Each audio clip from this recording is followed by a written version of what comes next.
row. So, fun fact, when I was first learning how to use WordPress and setting up stevemoraco.com, it used to just be a photo portfolio, right? And before that, it was literally just a quick write-up about me. When I turned it into a WordPress website and I decided that it was going to be a blog, I had 5 topics in mind. And I don't remember what 3 of them were, but one of them was how to find your purpose and get free guacamole. Well, it was originally just how to find your purpose. And the first comment under my status that asked which one I should post first was, how about how to get free guacamole? So I just combined the most popular request and also free guacamole. That's how we ended up with that post, which I'll make videos for later. But the second one that was second most popular and that I never actually made a post about is the difference between the time economy and the value economy. And I never made a post about this because it is a hard thing to talk about, because almost everyone I know works in the time economy. And there aren't a lot of really concrete examples of the value economy except for maybe real estate. For people who own real estate, who like own an apartment building, the value economy is really easy to illustrate. The idea is one that I learned the proper distinctions for when I took an online course called Infinite Prosperity, which could not have a cheesier name, in college. And I spent 2 years practicing day trading, foreign exchange. So you swap a currency to another currency, you wait for the ratio between them to change, you swap it back, you make money in that transaction.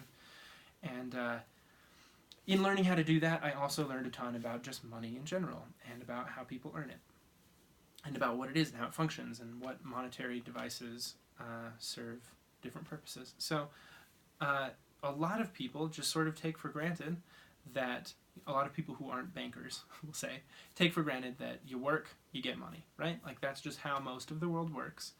And there are exceptions. A great and close to home example is that if you happen to be a savvy photographer, you know that you can make essentially a full-time income just from licensing your work after you've made it.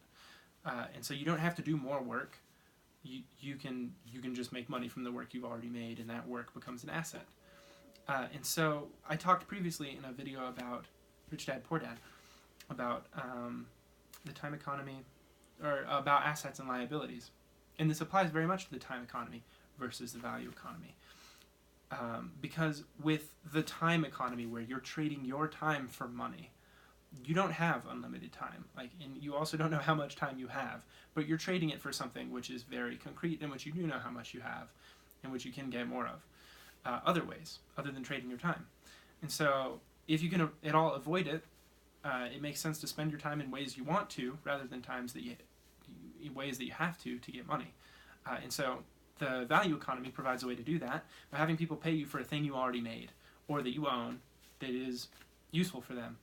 And that is a distinction that is very helpful for creatives to make, because you can make things that people can buy multiple times, especially now that the internet exists, and support yourself that way.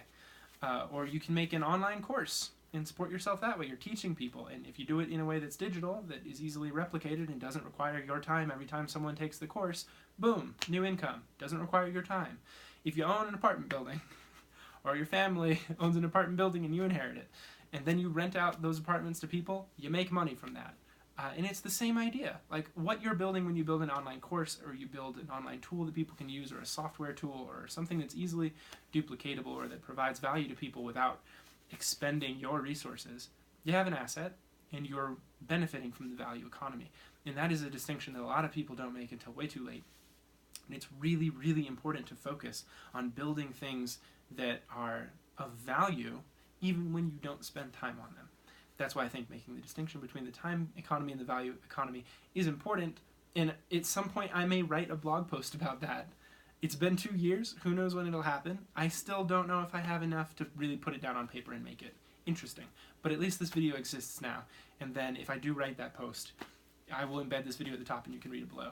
But until then, it will be on YouTube. And I hope you've enjoyed watching it. Thank you for watching, and I will see you in the next one.